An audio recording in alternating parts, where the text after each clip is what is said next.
Hello everyone, কেমন আছো তোমরা সবাই? আবারও একটা নতুন ভিডিও তোমাদের মাঝে নিয়ে চলে আসলাম। এই আমার ছোট্ট ছোট্ট গাছে অনেক সুন্দর ফুল ফুটেছে, তাই ভাবলাম তোমাদের সঙ্গে একটু শেয়ার করি।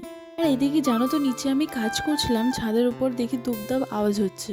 গিয়েই দেখি একদল বাদর এসছে। আর এই বাদরগুলো খাবারের খোঁজে প্রায়ই চলে আসে।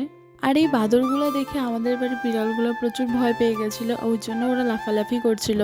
আর জানো তো, অনেক দিন থেকে এই গাছগুলোকে ঠিক মতন যত্নই নিতে পারছিলাম না, অনেকটা পোকামাকড়ও খেয়ে নিয়েছে। তাই ভাবলাম একটু সার দিয়ে দিই, হয়তো গাছগুলো একটু ভালো হয়ে যাবে। টমেটোর চাটনিটা একটু অন্যরকম করব বলে তাই টমেটোটা আগেই পেস্ট করে নিয়েছিলাম। আর এইদিকে তোমাদের অনেকগুলো ধনিয়া পাতা কেন দেখাচ্ছিলাম জানো তো? এই ধনিয়া পাতার বাটা আমাদের বাড়ির সবাই খেতে ভীষণ ভালোবাসে। আর এই হচ্ছে আমাদের বাড়ির টেপি। আর ওর সঙ্গে দুষ্টুমি না করলে আমার দিন একদমই চলে না। তবে ওর সঙ্গে দুষ্টুমি করে আবার ছাদে চলে গেছি। সকালে সার দিয়েছি বলে বিকালে আমি অনেকটা জল বেশি বেশি করে দিয়ে দিচ্ছিলাম। আর আমার ভিডিওগুলো ভালো লাগলে অবশ্যই লাইক কমেন্ট করতে কিন্তু একদম ভুলো না।